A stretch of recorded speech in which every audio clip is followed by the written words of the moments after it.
The biggest mistake gamblers make, and especially all those amateurs that come out of the woodwork because, after all, it is the Super Bowl and everybody's got to bet the Super Bowl, is that they treat today's game as the single biggest bet of the season. And that's the mistake. Listen, it is going to be the biggest single wagered upon event. Every year it is that in Vegas. No doubts, ifs, ands, or buts about it.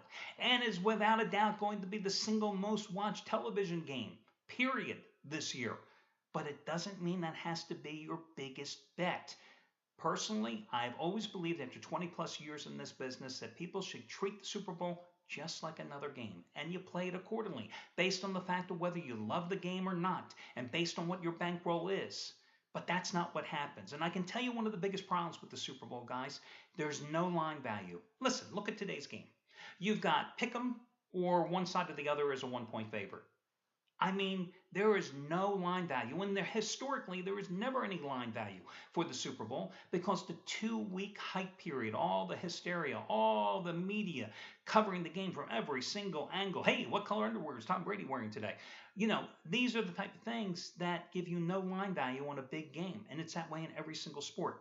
I have always maintained that you concentrate the most where the odds makers concentrate the least. And that's why you find value games, games where the numbers are soft, not where they're sharp like today's game, where the numbers are soft. It's so easy to pluck one of those out when there's 70 college football games on a Saturday, when there's 14 NFL games on the Sunday. You can always find those soft numbers, and that's how you make money in this business. Trust me, I know. Who am I? Al DeMarco, General Manager of the world's largest online sports handicapping site in the world, and that, of course, is VegasSportsAdvisors.com. I can also tell you today that there are three types of gamblers that are going to be putting their money down on the Super Bowl. The first guy is the guy who has been pretty much every single day there's been football, college and pro, since the end of August, wagering. And he's got a little bankroll accumulated, and he is in for the long haul, and today is his payoff. The second guy is the guy that started the season wagering, lost his bankroll, and now is going to come out of the woodwork today because, again, it's the Super Bowl. It's the biggest game of the year, and he's going to try to recoup all his losses with one big play. And the third guy is the amateur. And the amateur I equate to the same guy who has no interest in horse racing, but he'll watch the Kentucky Derby. And he watches the Belmont Stakes if a Triple Crown is at stake. And he'll watch a big boxing match like Pacquiao and Mayweather here in a few months just because. And the same thing goes today. He's going to bet it because it's the biggest game of the year, period. Now, the problem is that the first guy knows what he's doing. He knows his limitations. He knows how to allocate his bankroll. He knows the money management system and the rules involved. The second and third type of guys, they often are the ones that fall in that deep financial abyss from which there is no escape. So my word of warning to you guys out there, if you're number 2 or number 3 in that 3-person scenario, be careful. Again, it's just another game. Now, if you'd like to get the plays from all the handicappers at VegasSportsAdvisors.com. I'm talking over $1,000 worth of action. If you'd like to get their plays today for free with no strings attached, you can do so simply by going over to VegasSportsAdvisors.com and clicking on the 1-day free all-access pass. And guys, free means free. Listen, I've been in this business for over 20 years. I don't play games. I mean, there are so many con men that have given this industry such a black eye over the past 3 decades because when they say something is absolutely free, there's always a string attached. They want your credit card. They want your mortgage. They want your firstborn. They want your car to be released to them. It's something ridiculous like that. Nothing is free with those guys. Most of them have thick New York accents and they run boiler room operations. And W.C. Fields said nearly a century ago, there is a sucker born every minute. Well, they prey on those suckers because they're still out there. I'm telling you, you go over to VegasSportsAdvisors.com. You click on the 1-day free all-access pass trial offer at the top, and you're going to get my best bet and the best bets of every single handicapper at the site today for free with no strings attached. And the reason I do it is I'm not the Wizard of Oz. No, I'm the opposite. I am pulling the curtain back, and I'm showing you everything that the guys do. Would I love you to become a long-term client over at VegasSportsAdvisors.com? Absolutely. But listen, that choice is yours. This is a great opportunity that you can sample the wares of all the handicappers and see how they look at games differently. They're all based all throughout the country. They all have various terms in terms of how long they have been handicapping games as a professional. Most of the guys have been doing this for 15 to 20 years. So you get my best bet. You get the play of Brandon Lang. The guy who had the movie about his life made, Two for the Money, starring Matthew McConaughey playing Brandon and Al Pacino and Rene Russo as well. This is a guy who Hollywood made the movie because he doesn't lose the Super Bowl. 19-3-2 career record in the NFL title game. You can get his best bet. All the plays. One handicapper has 15 prop plays today. You can get them all for free. Check it out over at VegasSportsAdvisors.com. Over $1,000 worth of action. The only way you don't win is if you don't take advantage of an absolutely free offer. Now, let's talk about this particular game today. Prop plays, kind of interesting. Listen, I worked my way through college selling high-end audio and video equipment many years ago. And I would equate the prop plays to this. Somebody would come in, they'd buy a stereo system. Well, if they bought a $300 B&O turntable, I'm selling them an upgraded cartridge because they want that. You spend $300 on the turntable, you got to get that $200 cartridge because the store and myself, we make more money. And of course, you got to buy that super duper cable to do all the wiring. You need that too. And of course, then you got to get your record cleaners and you've got to get your sleeves to preserve your vinyl, blah, blah, blah. They're all suggested add-ons. They're all profit makers. And that's what prop plays are. Keep in mind, guys, that over 30% of the money wagered here in Vegas, the total handle, over 30% of that, in fact, closer to 35% of it probably will be this year, is going to be made with prop play wagers, which are kind of interesting when you think about it because a prop play is no different than the game itself. It's a 50-50 proposition, win or loss. So let me give you a few of them. My favorite prop plays are this, and they're novelty plays. I always like to take the coin toss and go with heads. I just always believe heads is the way to go. It's a 50-50 proposition. Again, hey, you win the coin toss, you don't even have to watch the damn game, go party the rest of the day. Another one, I've done so much media over the past decade.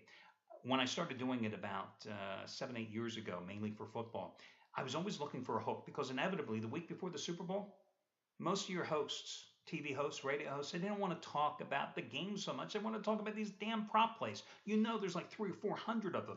So I latched on to something which became my calling card. How long would the singer take to complete the national anthem? The over-under. Well, until last year when they put that damn opera singer in there, Rhonda Fleming, who screwed me, I'd won 6 straight years with the over-under. Of course, last year I took the over. Instead, an opera singer sings a very compact, quick national anthem. Well, this year you have Idina Menzel singing it. Wicked on Broadway, that damn Frozen song, which I'm so sick and tired of hearing about. Well, listen. Nowadays, it's a great novelty play. Everybody likes to talk about it. So you, I, everybody else in the world that wants to bet on this particular prop play, you went to YouTube, you saw sung the national anthem for the 2014 Major League All-Star Game, and she did it in exactly 2 minutes, 120 seconds. So what is the over-under for today's national anthem? It is 122 and a half seconds. I like the under. I'm counting on the fact that because the NFL and the Super Bowl is such a tightly controlled time-restricted event, everything's got to be just so. I think she'll feel a little rushed in getting her performance out there. So rather than use her big voice to extend some of those notes, home of the brave, land of the free, blah, blah, blah, I think it'll be more compacted to her performance, and I say she comes in under for your over-under. Now, let me give you some of the more serious props, if you can actually use the word serious and props in the same sentence. I thought the two best players on the championship games 2 weeks ago were Marshawn Lynch and LeGarrette Blount. When you think about LeGarrette Blount, who forced his way out of Pittsburgh, if the Steelers had managed not to dissolve that union with Blount, maybe they would have won their first playoff game because when Le'Veon Bell was out, you saw they didn't have any running backs. Well, Blount returns to New England, where Bill Belichick doesn't have a doghouse. Give me your weak, give me your poor, give me your malcontents. I'm going to make them winners. We're going to go to the Super Bowl. And he's just been a great revelation. He was a bull against the Indianapolis Colts. And even though Bill Belichick is kind of a funny coach, he gave Blount over 30 carries against the Colts. He could turn to Shane Vereen today and give him 30 carries. You never know. I looked at the over-under in terms of the number of carries for LeGarrette Blount today, and it's 14 and a half. I've got to take that over the total. I've got to think that the Patriots know that they've got to keep the pass rush off Tom Brady, and the way to do that is to establish the ground game. Listen, the Green Bay Packers, who don't have a good offensive line and only have Eddie Lacy back there, ran for 130 yards in Seattle. This game's not in Seattle. It's neutral in Glendale, Arizona. So I think he gets over 14 and a half carries. I say that goes over. His over-under total yardage number is 62 and a half. I like that to go over as well. He's not going to run for 100, but I can see him getting 70, and that's all I need for the over in that one. Tom Brady is going to be looking for Rob Gronkowski first and foremost, and everybody knows it, including the Seattle defense.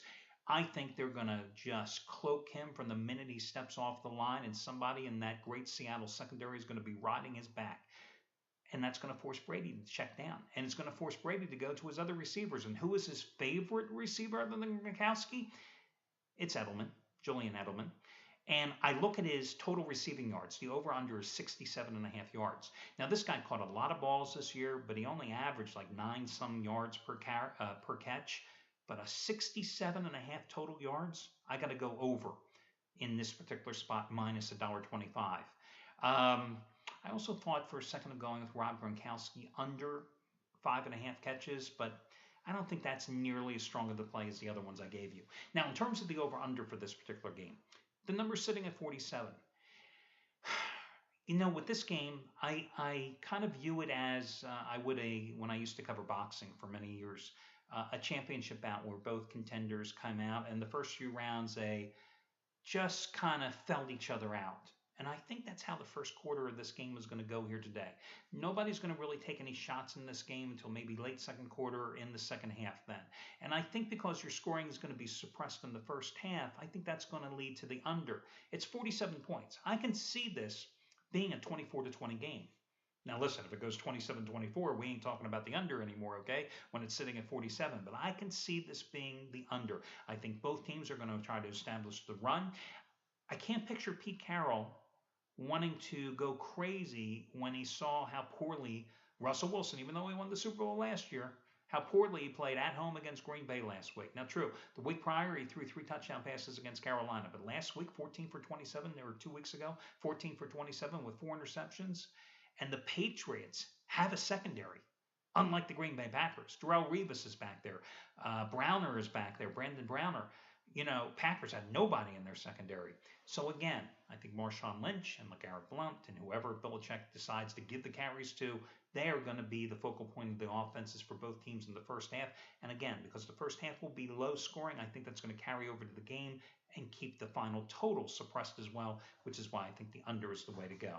Well, that'll do it, guys. Remember, I am here each and every day on Roku and over at VegasSportsAdvisors.com, as are Brandon Lang and Trace Adams with their respective video reports. I wish you well, and remember, you can get all our plays today for free. All you got to do is go and check them out over at VegasSportsAdvisors.com. Good luck, everybody.